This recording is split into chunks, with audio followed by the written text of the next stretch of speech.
في عملك، في فراغك، قبل نومك، بعد نومك، كل وقت تتيح لك فرصة اذكر الملك. قل لا إله إلا الله تزيد من متاعك وحسناتك. لا تحزن، يقول الله: وعزتي لأعطين الذاكرين ضعف ما أعطي السائلين. لا تقنط، اعلم أخي أنه إذا أحبك الله فلن يحبك أحد أكثر منه، وإذا أعطاك الله فلن يعطيك أحد عطية أكرم منه. فمن لك غير الله؟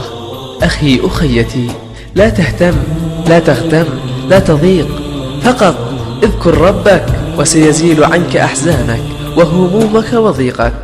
أفيضيق صدرك والله يقول: الذين آمنوا وتطمئن قلوبهم بذكر الله، ألا بذكر الله تطمئن القلوب.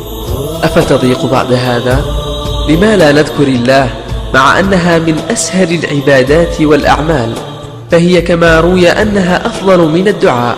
فقط استغفر الله، قل سبحان الله، قل لا إله إلا الله. يقول شفيع الأمة: طوبى لمن وجد في صفيحته استغفارا كثيرا.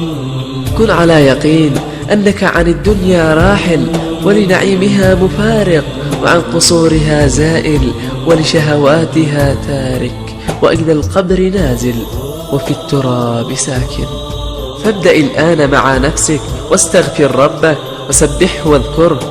قل سبحان الله وبحمده سبحان الله العظيم. اجعل لسانك رطبا بذكر خالقك.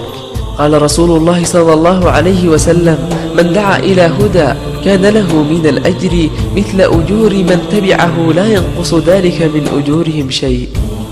يا رب ارحم واغفر لكل من نشر هذا المقطع.